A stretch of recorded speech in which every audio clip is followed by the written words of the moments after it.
All right, let's dive right into this explainer and decode this rapidly unfolding US-Iran geopolitical crisis.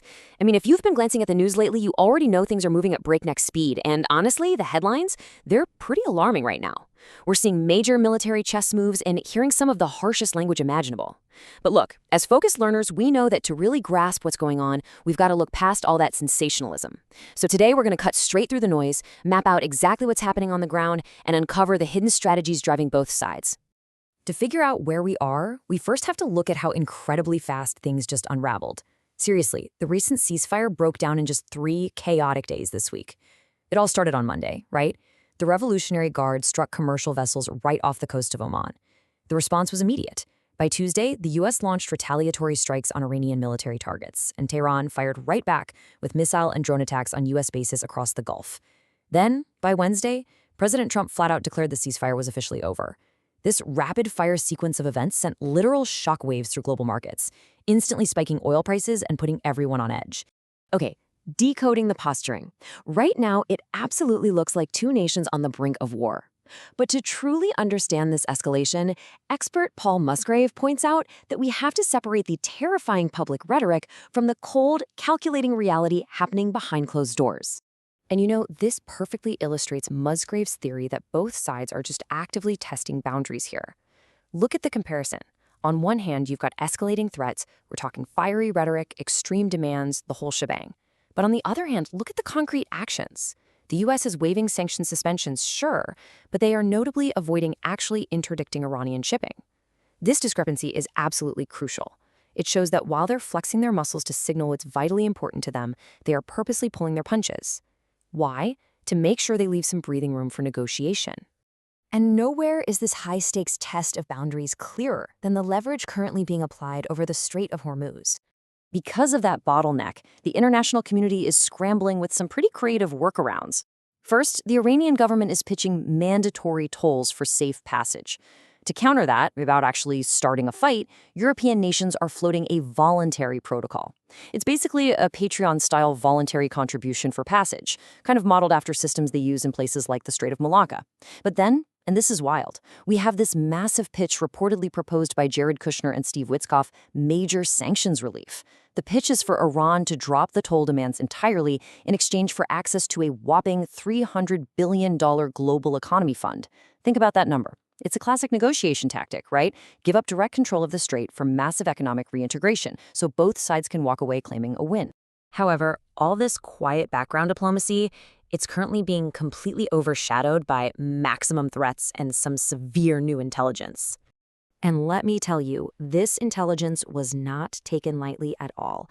These alleged plots are believed to be calculated retribution for the deaths of Iran's top echelon, specifically the assassination of Qasem Soleimani, which was ordered by President Trump years ago. In the eyes of Iranian operatives, they might view this as fair play. But these plots reportedly even included targeting Air Force One. The U.S. took this so seriously that they actually swapped out Air Force One in Ankara, Turkey, literally moving the former president to a totally different jet with stronger security measures before he flew onward. That is intense. Naturally, this highly credible, highly personal threat prompted a massive rhetorical escalation. President Trump took to social media with a really stark warning, saying orders have already been given and that, quote, 1,000 missiles are locked and loaded, ready to completely decimate and destroy all areas of Iran for a year if any assassination attempt is made. So is the U.S. reverting to all-out war? I mean, hearing quotes about thousands of missiles and completely decimating a nation, you kind of have to step back and ask the obvious question. With orders reportedly given and missiles quote-unquote locked and loaded, are we actually on the verge of a full-scale ground invasion? Well, this is where understanding deterrence is absolutely key.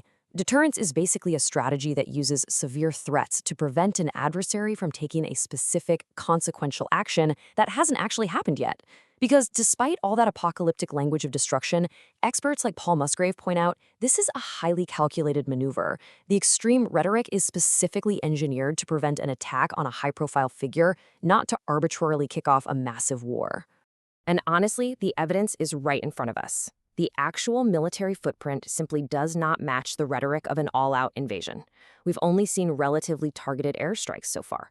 Plus, U.S. forces just aren't positioned to invade or hold key Iranian territories, places like Karg Island, Kesh, or Bangar Abbas.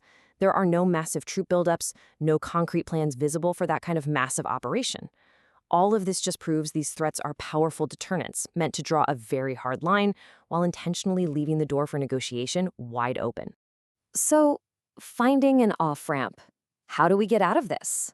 While all the military posturing dominates the front pages, the real progress is actually happening in the shadows. While public threats are flying back and forth, international mediators are quietly doing the heavy lifting. Representatives from Qatar and Pakistan are working incredibly hard with one main objective: get formal talks back online. Their biggest obstacle? Obviously, overcoming the extreme public rhetoric we just talked about. Meanwhile, you've got back-channel diplomats trying to hash out a negotiated, accepted outcome. And a massive hurdle they're navigating right now is figuring out exactly who authorized those recent strikes on the Saudi and Qatari shipping tankers. American sources have leaked that these strikes might actually have been the work of Iranian hardliners acting totally independently of their central government. So diplomats are pushing for Tehran to publicly acknowledge this, because separating official state policy from rogue actions would go a huge way in de-escalating the tension. Can back-channel diplomacy secure an off-ramp before a situational misread turns a deterrent threat into a devastating reality?